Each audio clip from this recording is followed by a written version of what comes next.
Tonight we are continuing to follow breaking news. Let's go right back to Eric Alvarez, who is live in South Nashville, where there has been a shooting. Eric, what can you tell us now?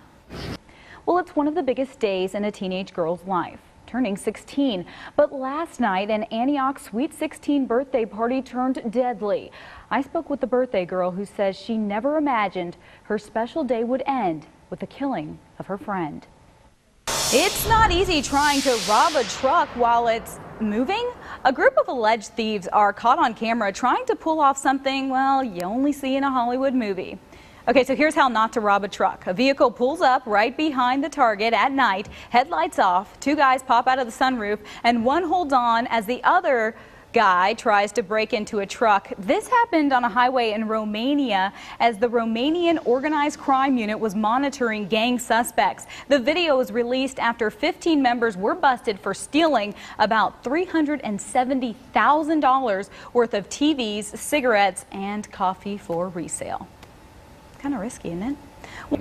At least for now, until the next 7 days. So how about that? Is it just me, or does that bunny jump higher each and every night? He's getting it all out of his system for next year. The closer it got to Easter, the bunny started jumping higher. I think he did that on purpose, Chris. Well, thank you so much. The Preds are gearing up for their playoff series later this week. Dave Foster is back with sports. I can tell you that this is a scene that stretches for 2 blocks. Right here behind me, if you take a look, you can see that the firefighters are having to wash off their entire uniform, and right above it you can tell why. This is a hazmat situation. They do believe that this is a meth lab that exploded. If you take a look down here, this is the other part of the scene that we're wanting to show you. You can see that more lights, more police, more EMS right down in this area, because that is where it all happened. Just like you said, we do know that 1 male and 1 female have been taken to the hospital with severe burns. We also saw a 3rd ambulance, and we were trying to get confirmation on whether or not that was a victim from this scene as well. We're going to continue to bring you more information as it becomes available on Fox17.com. That's right, guys. This is a massive effort by Putnam and DeKalb County joining forces to try to handle this. Now, law enforcement is actually keeping us away from the scene of the fatality, which is really only 1 street over from where they are. They say that this is going to be an all-night deal because the streets are actually washed away from around where that house was. Now, what they tell us about that house is that the house was actually twisted and then thrown off of a hill. So what they've done is they've called in rope rescue teams to repel down to that house to survey the damage and check and see if anyone else is injured. Now, today we spent most of the day over a falling water road where crews spent the day trying to cut down trees that had fallen on the street and get to one of the other hard-hit areas. It happened within seconds. Came out of nowhere. Just started picking up a little wind and some raindrops, and all of a sudden I heard the wind picking up and picking up. Griswold was just inches away when a tree came crashing through his home. So I was standing in the hallway right next to it and watched it come down and started exiting as quick as I could. Just up the street, Amy Benkowski and her fiance made it in the basement with seconds to spare. Just got really loud, like it shattered our windows. It swung open one of our doors that was bolted shut, and there's broken glass all inside the house. And when the rain cleared, the familiar song after the storm rang in the air. Crews took more than an hour to cut their way through Falling Water Road, where there is just 1 way in and 1 way out. When I walked out, I was amazed. I mean, you know, every tree here is down, every house has got some type of damage, some minor, a lot of them major. But folks in this part of town say the good thing is nobody in their area was seriously injured, and they have that to be thankful for. Now, right now, rescue crews are actually over doing a press conference. That's where my photographer is. And another hard-hit area that we want to tell you about over here in DeKalb County is called Puckett's Point. Again, we want to tell you that there is 1 confirmed fatality. It is a female. We don't have any other information about this woman, but we will try to bring you more as it becomes available. Back to you guys. Shot twice in the chest, 30-year-old Jeffrey Renfro was loaded in an ambulance and was rushed to Vanderbilt Medical Center in critical condition. The guy come in the store hollering, called the police. I've been shot and laid on the floor. Store clerk Sharon Bryant said she called 911 and did what she could to help Renfro. I put a rag to his chest and till the police got here. While police received the 911 call from this Hunter's food store right here, the actual crime scene, well, that happened right here at this Phillips 66 gas station across the street.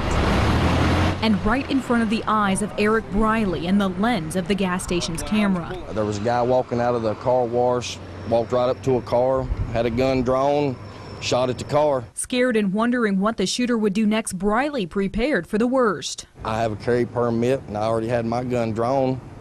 I didn't know what he was going to do. And neither did Renfro, who, while being shot at, reversed into a gas pump. Wounded, he jumped out of the car and ran across the street. The gunman jumped into the car and sped north on Clarksville Pike. The suspect made it to Stevens Lane and Homeland Drive, where he bailed after the car got stuck in a ditch while he was trying to turn around. Police used K9 units and helicopters to search the area. But after a few hours, they say they lost the gunman's trail and had to call off the search. Crime scene investigators looked inside the stolen car for any clues that may lead them to the gunman. Erica Shaffer, Fox 17 News.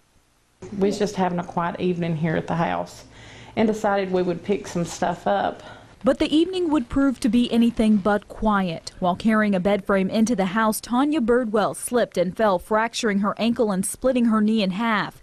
The only one at home was her 6-year-old son, Tavin. And Tavin started screaming, "Mama, your knee," and I looked and blood was just squirting out of it. Calmly, Tavin let her know everything would be okay. I said, "Mom, I'm going to do my best." Tavin ran in and out of the house as quickly as he could, grabbing first his mother's purse, then a towel and the phone. All the time his little mind was racing, fearing for his mother's life. Because you see, the only time Tavin had seen that amount of blood was in the movies. Because when I watched a movie and I see that, the end of it, when people do that, you know what they do?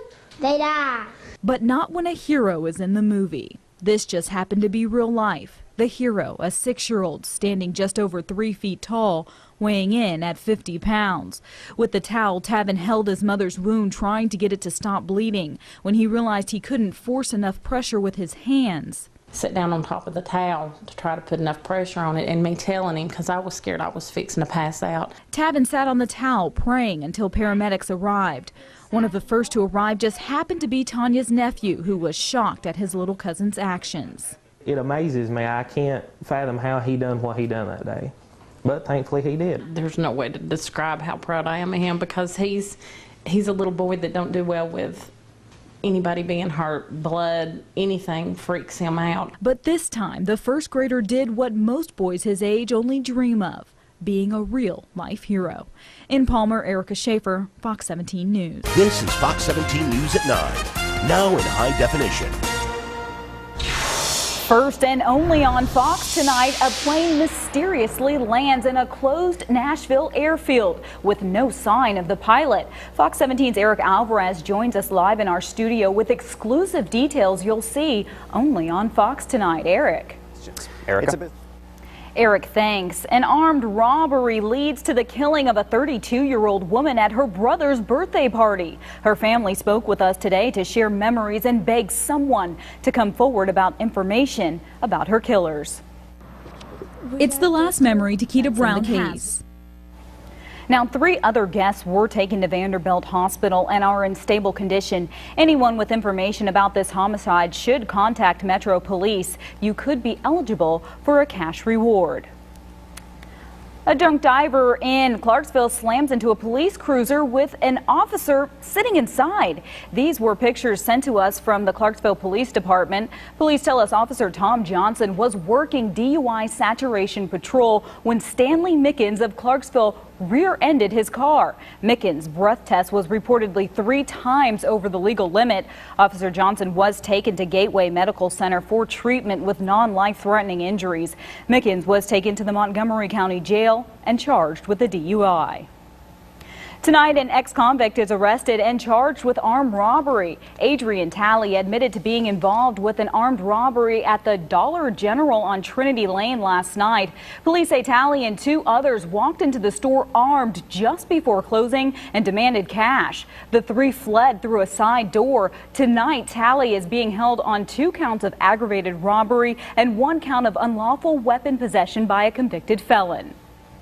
Tennessee lawmakers are gearing up for what they hope is the last week of the General Assembly. Lawmakers still need to work out a range of issues, from the state's annual spending plan to guidelines for teaching about gay issues in school. Also pending is a dispute between business groups and gun advocates over a bill seeking to guarantee employees' rights to keep their firearms in their cars while at work.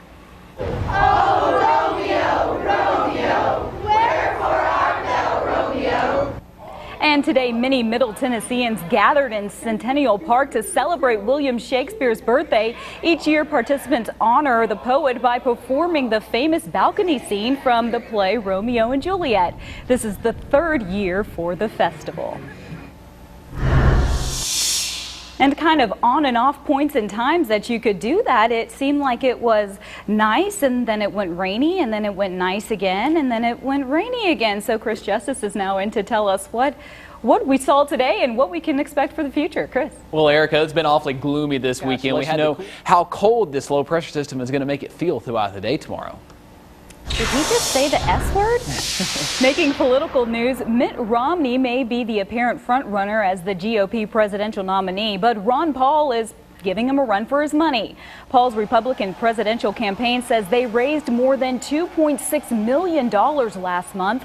That brings the campaign total to $10.4 million in the first quarter of this year. The camp toots a cool $1.8 million in cash on hand and expect more money to be coming down the pipeline. This could help boost his efforts in his home state of Texas. Newt Gingrich, Romney, and Paul will all try to win over voters in Texas ahead of the May 29th primary. Former 2-term Florida Governor Jeb Bush, brother of former President George W. Bush, tells conservative website Newsmax that he'd consider accepting the nomination for vice president on the Republican ticket if asked to run. But Bush says Florida Senator Marco Rubio is probably the best guy for the job because he could help presumptive GOP nominee Mitt Romney win the important Latino vote. Bush also predicts in the interview that the 2012 campaign will be the, quote, most negative campaign in modern times. George Zimmerman could be released from jail any minute now. He was arrested a week and a half ago for shooting and killing 17-year-old Trayvon Martin in Florida. Mel Holt spoke with Zimmerman's attorney Saturday. Solid. A defense attorney for other clients says Zimmerman should leave Florida and refrain from going out in public. Well, pay to play. Why some kids are getting paid to play with toys. And men are typically stronger than women, but who lives the longest? And later, is Facebook invading your privacy?